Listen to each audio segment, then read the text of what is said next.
Good afternoon. If you are just joining us, this is a World Oregon webinar. It is April 13th, and we're going to be speaking today with David Allen, who is the author of Every Citizen a Statesman, which with the blur of Zoom doesn't always quite come through. A fantastic book on the dream of a democratic foreign policy in the American century. We'll dive in on a bunch of that in a little bit. I'm going to just give a short intro. I've been very excited about this book.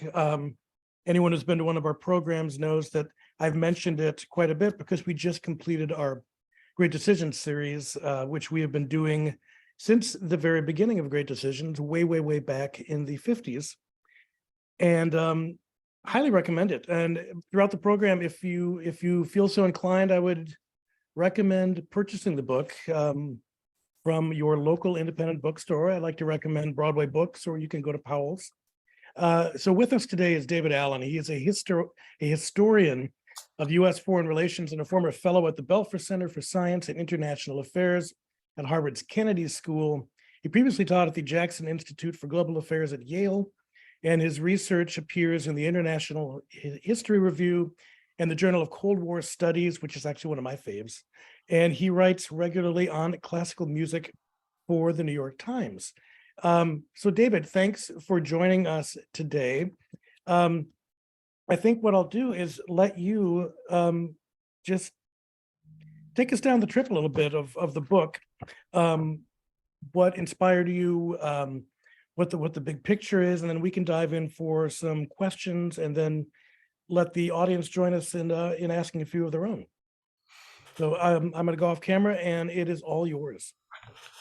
Well, thanks, Tim. And it's let me say first that it's a real privilege, a joy for me to speak to World Oregon today, to a World Affairs Council that's been such an important part of my book, such an important part of my research, and as Tim said, with its great role in the start of Great Decisions, really an important part of the story that I'm telling in Every Citizen a Statesman. Let me dive in. Every Citizen a Statesman is a book about a whole lot of things, but what it's principally about is a dilemma that has confronted the United States throughout its history and has become really acute at certain points during its history, namely the relationship between foreign policy and democracy. It's a question that has, taken the interest of the founding generation. How do you shape the federal government to balance the two? People like Alexis de Tocqueville, George Kennan. In many ways, this is a very old story. And it's also a fundamental one for us as Americans. Because I think that behind any of the debates that you have at World Oregon and we have here in Cambridge, where I live, behind any debate about what the national interest of the United States is, lurks a kind of a more difficult and often a hidden question, a prior question of who gets to decide. And Every Citizen Statesman is about debates through the 20th century around that question of who gets to decide what the foreign policy of the United States should be. Who does? So since the worst of the Vietnam War, there's tended to be one answer to the question of who gets to decide what American foreign policy is. Pick your word. It's the foreign policy establishment, the elite, the blob, as Ben Rhodes called it. There's a group of people who, in various different professions, who tend to move in and out of government with each administration or in non-state institutions, who pretty much have responsibility for running the foreign policy of the United States government and for the debate around it. There's a lot of debate still about who that establishment is, who that elite is, who's in it, how open it is to new ideas as well as to new people. But there's fairly broad agreement that it exists. This is a fairly new development in American foreign policy, as I show in the book. In fact, if you were to trace a kind of genealogy of the kinds of people you would think were part of that establishment, of that elite through history back to, say, the end of the First World War, an awful lot of the policymakers, lawyers, bankers, academics who you would think of as part of that elite or establishment would have been horrified at the very idea that they were part of such a thing, the very idea that it existed at all before the 1970s. And so what inspired me to write this book was to try and get at the history behind how those Americans who would have been horrified at the notion, how those Americans closest to foreign policy in the 20th century, in fact, thought about this dilemma of democracy and foreign policy. Should there be a kind of closed elite running the show, like on the British model in the Foreign Office in the 19th century? Or did the United States, as a mass democracy taking world leadership in the 1940s, did it require a different model, a more democratic foreign policy? And what would that look like? What would the bounds of it be? Who would be involved? That kind of question. And what I show at some length is that the foreign policy community, as I call it, has been much more committed to creating a genuinely democratic foreign policy than we might have thought, than historians have given these people credit for. What do I mean by a democratic foreign policy? I mean a foreign policy that depended on the interested, informed, meaningful participation, to at least some extent, of at least some of the American people.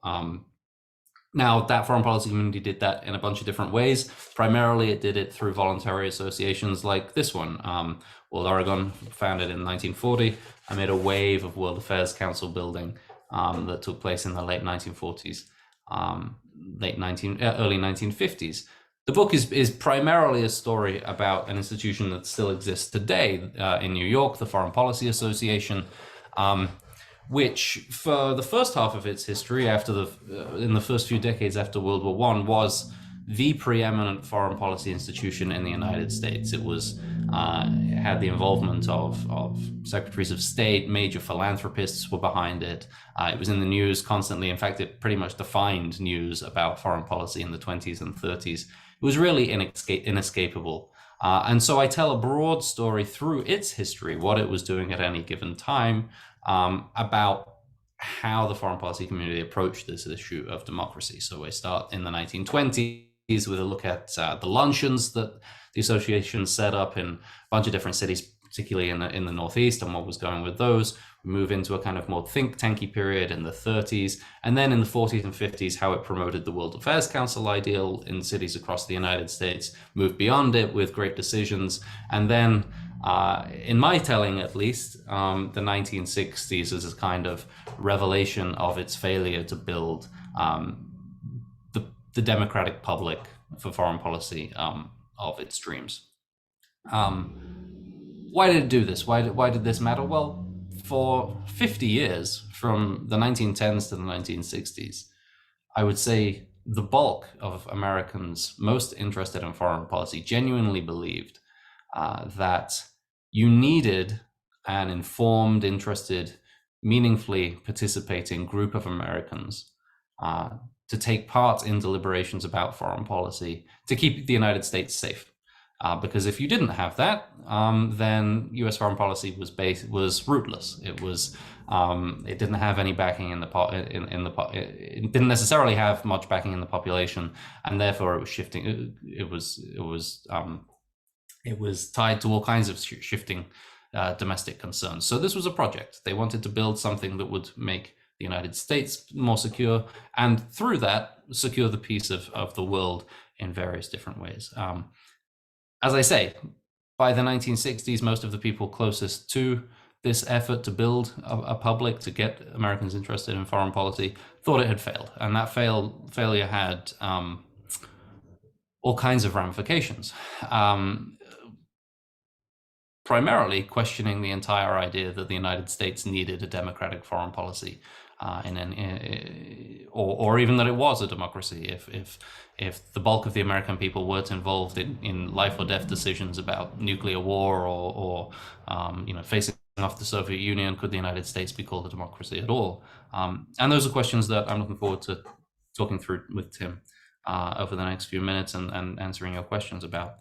But every citizen statesman is also a local story. It's a story about lots of different local situations, places like Cleveland, where a lot of innovation happened in the 1930s with the Cleveland World Affairs Council, and also Portland. I spent a whole chapter on great decisions, the origins of great decisions. I know you've just finished your season on that, and Portland, the World Affairs Council has been really important in the story. Many of you will know that Portland specifically was the birthplace of Great Decisions, which was the association's kind of grandest and most ambitious effort to take foreign policy to the masses in the 1950s, starting in 1955. I'm sure some of you have taken part of it in the last few weeks. And if I talk about that just briefly, to show kind of the ambition behind some of these efforts at their broadest, Great Decisions in the mid-1950s was imagined as kind of the foreign policy community's fight back against a huge number of intellectuals, Walter Lippmann, Gabriel Almond, commentators up and down the country who thought that George Kennan, who thought that public influence on foreign policy was a bad thing and that it also wasn't really possible. And so the World Affairs Council in Oregon and the Foreign Policy Association in New York came up with Great Decisions as a way to reach the many, many millions of people who traditionally had not been interested in foreign policy discussion. And so starting in 1955, they created this kind of concerted period of time in which there was a huge amount of radio and TV programming about the issues of the week, not like there is now, far more. It was hard to avoid Great Decisions in Portland in 1955, and was very popular in Portland at the start, but tended to narrow down its aims over time as it became clear that even something like Great Decisions couldn't really reach the masses in the way that the Foreign Policy Association and WorldOregon had hoped. What are the conclusions of the book? Well, it's a story, as I say, about success and failure over the long term. There have seemed to be, it suggests, limitations to the willingness of the American people to engage with foreign policy, not overall, but to engage with foreign policy in a way that the Americans closest to foreign policy, policymakers, consider legitimate or sufficiently informed or sufficiently interested or is legible in a certain way that they can act on it. And that has had broad consequences over time. You look at some of the schisms in American life coming from Vietnam, Iraq, and so on. This sense of Americans talking past each other, even in different languages, to describe how we ought to act in the world, has been constant. Tim and I were just talking about, on the other side of this, the persistence of some of these ideas that, the United States should have a characteristic foreign policy that is more democratic, perhaps, than that of other countries. And the continuing existence of the World Affairs Councils, WorldOregon, of course, proves that this dilemma is still live. I don't offer any big lessons in the book, though I certainly don't offer any prescriptions for what the United States should do or what we as citizens should do, except very briefly at the end. What I'm trying to do with the book is just to raise questions that have kind of dropped off the agenda in a lot of different ways.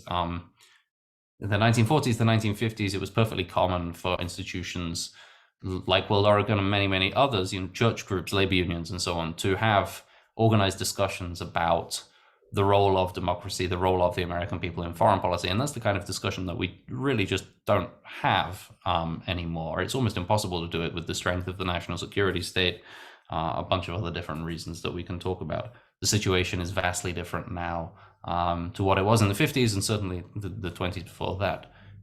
Different media market, hugely entrenched polarization, all manner of things, social atomization. But what I'm trying to do in the book is really to ask people, or to ask its readers, to think about some of the questions that have been important in the last 100 years. Things like the basics, really. What should the relationship between the people and their foreign policy be? What should be the relationship between experts on a subject and people who are less expert on a subject or don't know anything about it at all? In what ways should ordinary citizens be able to influence diplomacy? What should we expect? Should we expect citizens to be knowledgeable? And if they aren't knowledgeable, does that mean that their influence or their views are less legitimate than that of others? Do facts matter? Can debate transcend partisanship? And so, as I say, the purpose of every citizen, a statesman, is not to come up with a new plan, but really to put those questions, those kinds of questions at least, back on the agenda. And I'm looking forward to talking with you about some of those today. Tim, back to you. There we go. Thanks, David. And I mean, one of the reasons I wanted to invite you to talk with us is this question of the questions you just talked about, which is, I found the book, I'm going to get a little dorky for a minute. It's sort of it's like the Marvel Comics origin story, how we got where we are. And, sort of like the Foreign Policy Association is, the X-Men, and the Council on Foreign Relations are the Avengers, and they're nemesis. And, but it is a great way to look at what I think is the laudable goal and mission of an organization like WorldOregon. And I think that the reason that the organization persists, as we were talking about, is because of the civic ecology of a community like Portland and Oregon. We like to talk. We like to talk a lot. We love our civil society groups. I think what is so interesting about the rise of the World Affairs Councils is there is a parallel rise of organizations like the League of Women Voters, and this philanthropic push for adult education. And that is one of the things that came out of the book that I found the most interesting, that it had never occurred to me that great decisions, which, as you mentioned, we have been doing for forever, that it kind of came out of a similar model of the Great Books program. And, knowing that we were trying to come up with lofty, big, great things, I joke to people often that I kind of want to rename Great Decisions, because it is a vestige of another. It's like Masterpiece Theater. But these are good goals, that especially, I was reading the book with the background of our present situation. We are very polarized. It is very difficult to have rich debate or dissent, because it devolves into yelling. It's sort of like we used to be Athenian, now we're Spartan. And so you get a lot of this. But you've also got some wonderful heroes in this book. And interesting to find out that people that I always really looked up to and respected, like Walter Lippmann, who my mother introduced me to, and George Kennan, really sort of looked down their nose and sneered at the idea that the public, could, eventually go online and do their own research, as we have heard. So let's talk a little bit about some of the characters in the book. I mean, we talked about Roger Mastrud, who was really the architect for Great Decisions, and his background was fascinating, especially around not just foreign policy and education, but race, and especially in contemporary culture, where we're really looking at race, just bringing us in many ways back to the 50s, where people are just, the tensions, the attentions are everywhere. So talk a little bit about Mastrud. Sure. So Roger Mastrud is not a figure who was featured in, as far as I'm aware, any book on American foreign policy before. He's kind of this strange and wonderfully zealous figure who, if there's one true believer in the book, in the possibilities and the plausibility of a genuinely democratic foreign policy is Roger Mstrude. He was a regional staffer for the Foreign Policy Association in the early 50s. Went back to New York for various reasons in the late 50s, stayed there until it almost went bankrupt in 1970.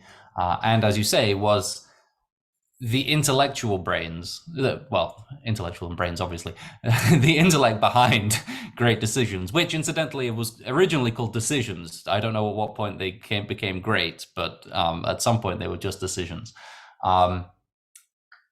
Mstrude was, you can kind of trace the evolution of American internationalism through him, and in various different ways. He was born, I think, around the end of World War I, grew up idolizing Woodrow Wilson, was not the kind of elite figure in any way that you might expect, went and fought in the US Army during World War II, was on the intelligence staff of General Patton, comes back to New York after running refugee camps in Germany and Austria at the end of the war, comes back to New York to work in various education initiatives, international education initiatives, but a real liberal, a real progressive, even at the Foreign Policy Association, who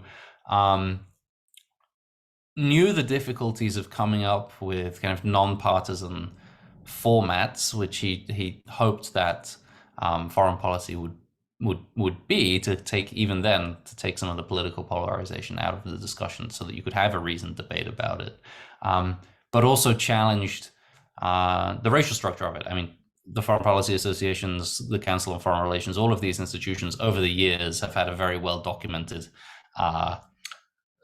lack of diversity, shall we say, and that was painfully obvious in the 50s at least. One of his great achievements, as we were talking about, was the first iteration of Great Decisions in Portland had, I'm going to forget the exact numbers, but I think there were 89, 90 discussion groups in and around Portland in 1955, the first Great Decisions year.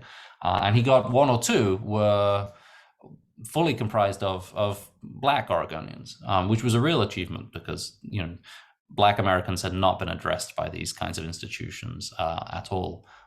So there were people in this world trying to create a democratic foreign policy who were reformers, genuine reformers in every aspect. They wanted to create a new kind of American society, and this was the little area that they worked in. There were other people, as you say, people like Lippmann or Kennan, who were in a different part of this world, who wanted to tamp all of that down as much as they could, or in various different ways.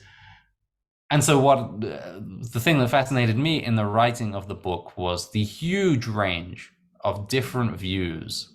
As broad as American politics itself, the huge range of different views of what a democratic foreign policy should or could consist of. It could, for some people, working at the Council of Foreign Relations, for instance, in New York in the 1930s, a democratic foreign policy meant 25 old white guys around a table making decisions for everybody else. And that was, for them, a democratic foreign policy because they saw democracy as a very top-down institution. For someone like Roger Mstrude, it was the reasoned participation in formal discussions of millions upon millions of American citizens, all sending their views in by mail to the State Department, which would be expected to respond to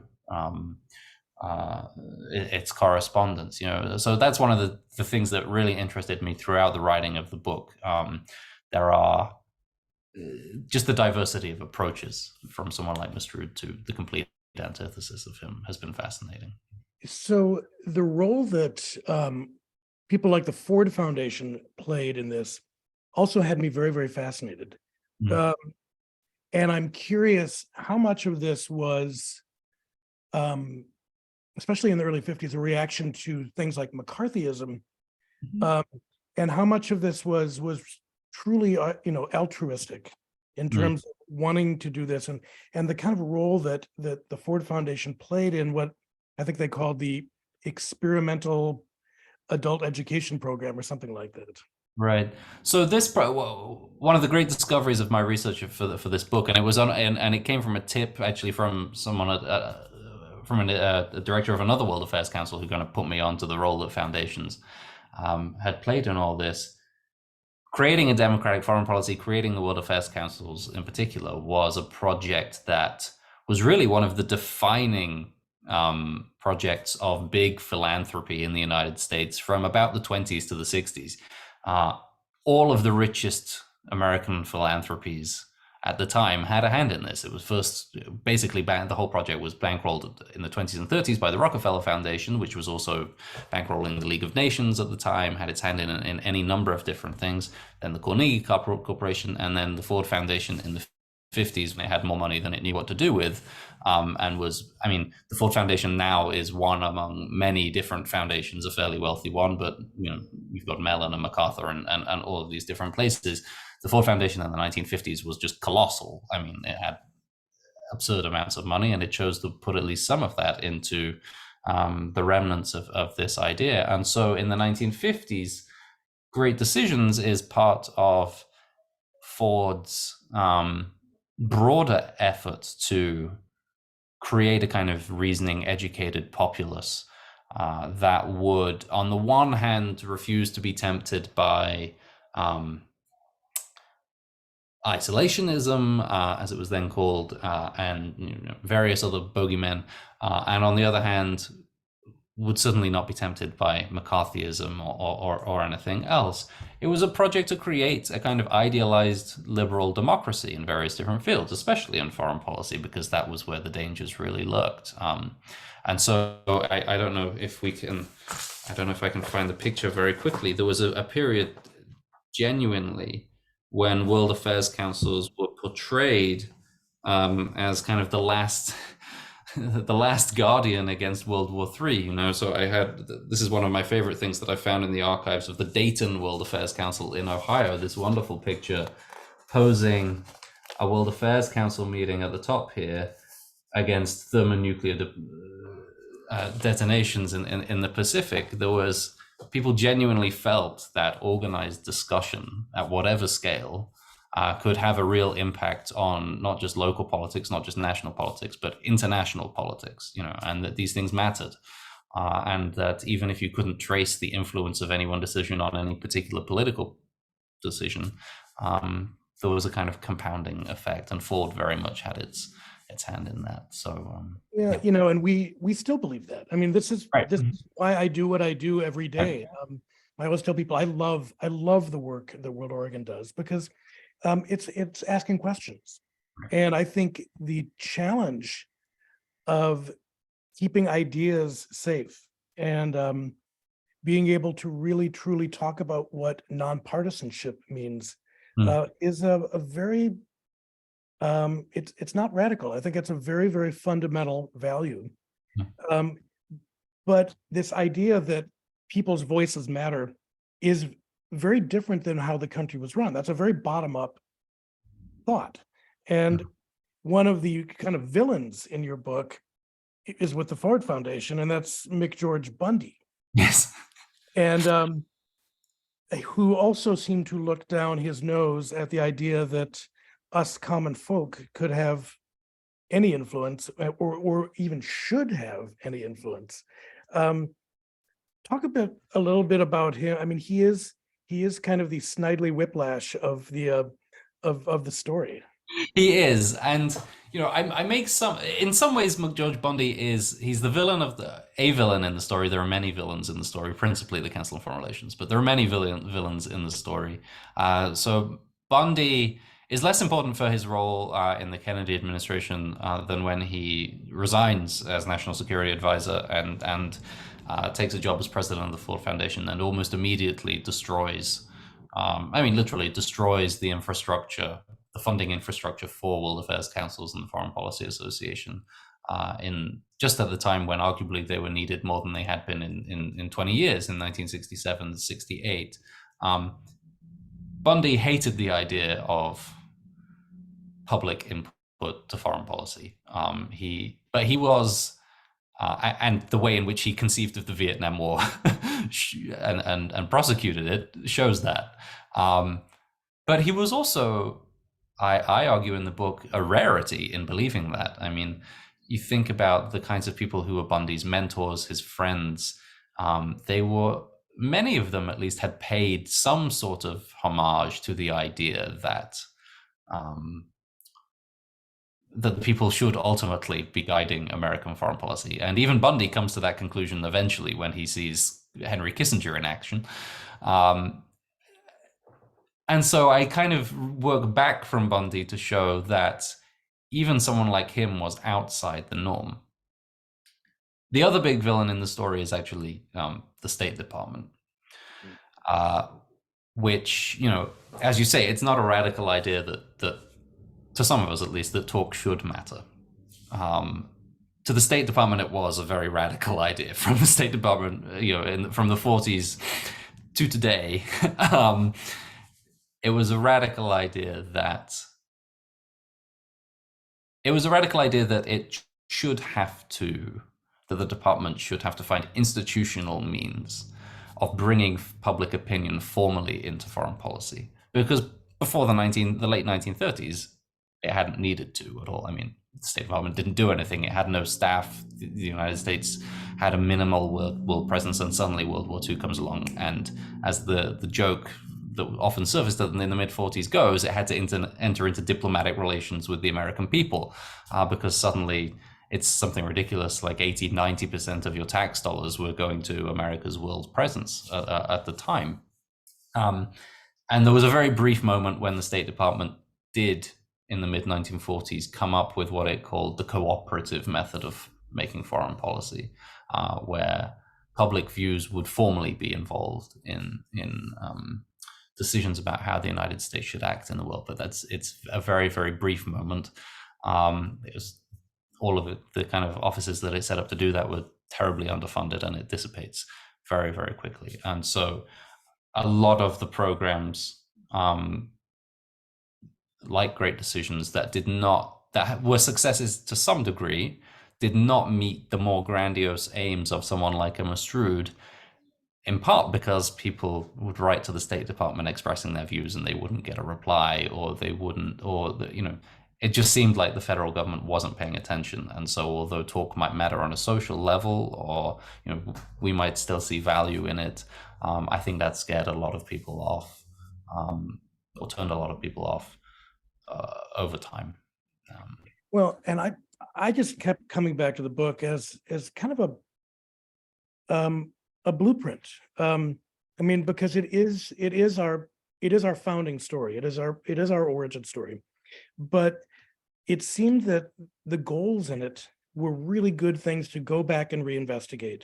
Mm-hmm. And in a situation where the town square has become so divisive and polarized, what strategies do we have for deeper engagement, for more involvement? It seems like we could be a better platform or more of a fulcrum for people's voices. And maybe, I don't know, perhaps the sort of, I always joke about civic broccoli, the this is good for you, that's why we do it piece, maybe that piece goes away. But I don't know, what were your thoughts as you concluded the book? Yeah, it was less as I concluded the book that I was having those kinds of thoughts than when I was starting to write it. I mean, I started writing this book in late 2016, early 2017, at the time after the election of the former president, when you had just this torrent of articles and books lamenting the demise of democracy, but also expressing a kind of cynicism that anything could be done about it. I've blocked the authors' names out of my mind at this point, but there was a kind of fatalism that in a modern society you could do anything about this. And at the time that I was reading those books, I was also reading John Dewey and any number of authors from the 1920s and 1930s confronting, if not the same issues in the same depth, at least the same issues. You know, they thought that the power of corporate marketing or false information was just overwhelming. You know, they had all kinds of worries about propaganda after World War II. There was partisanship then. They were confronting social atomization. They didn't think that you could it was the first time in American history that those kinds of writers saw that citizens in pick any town in middle America didn't have power over their own lives anymore because decisions were being taken by the federal government or in international politics far out of reach of them. And what I saw reading those authors was a real desire to find ways out, and that was where adult education came from. The idea that we can't expect fully grown adults to reason in a rapidly changing world with a high school or worse education, because it was 40 years ago, and so there is huge value in continuing to educate yourself and talk about these issues, and that's the only way you can be a properly democratic citizen. As I say, it's a cop-out that I'm not really giving prescriptions for how we fix this. Far smarter people than me are thinking about it and haven't got anywhere. All I'm asking for is to raise the questions again, and I think more broadly specifically at least, for a kind of dose of humility. I don't think that many people within the kind of at the core of American policy were going to be reading this book, but these are big questions that haven't been dealt with in a very long time throughout the history of the United States as a world power. And they really need to, for all of our sakes. I mean, if you look at the issues confronting the United States at the moment and in the next 20 years, how you're going to deal with the fallout of the climate crisis without a populace that is engaged in the issue and willing to reason with it properly, I don't know. And because of all the upheaval that is going to cause, as just one example among many different issues. And so I'm just hoping that people will take it forward. There's a huge amount of political philosophy and stuff on this now that I look at towards the end of the book. But it's having the faith, I think, that Dewey had and others, that solutions should be possible, that is a good starting point. Well, and that brings up, I think, one of the things that's at the core of this is people had faith in institutions. Yeah. And there was an idea that the institutions of education and democracy were institutions worth supporting. And there is a distrust in our present of institutions. There's a distrust of experts. There's the idea of expertise has become, it's a bad word, like liberal has become a bad word. That was another fascinating thing. I mean, you go back and read Dewey and others in the 20s and 30s. Their idea of expertise was completely different to ours. Our idea of expertise is an expert, holds forth and what they say goes, and that they have a kind of higher level of knowledge and that should be respected and so on. The way Dewey and others thought of expertise was, no, they were beholden to publics. If you couldn't convince people of your expertise, your authority, but also what you were saying, then your expertise didn't matter. If it wasn't backed up by your ability to convince a society, then it was basically irrelevant. And that side of things quickly dissipated. I mean, the foreign policy intellectuals of the 20s and 30s, the way they expressed their expertise was by appearing in meetings like this and being challenged by people and revising their opinions, and this constant dance.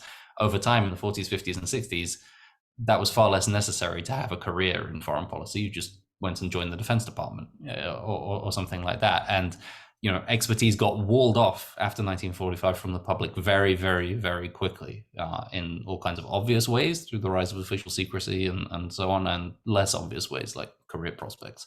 And so, but I think it's now at this point, it's an ask for expertise to be kind of brought down a few notches to create the kind of trust that might be necessary. That's one of the spiriting things about this. There's no easy way out. Well, and the fallout of a lot of those sort of attitudes has been what we saw with longtime careers folks leaving the State Department or giving up on the principles of this kind of work. Yeah. And I think the question that we have as global affairs and educational organizations is, who is the next generation? How do we inspire that next generation? Are they going to be finding hope and a place in something like international diplomacy. And what does that look like? I mean, we are continually inspired by a lot of the young people we work with whose intersectional thinking is so vastly more complex than the black and white world that we all grew up in, and the sort of Cold War lens for figuring out the good guys and the bad guys. Right.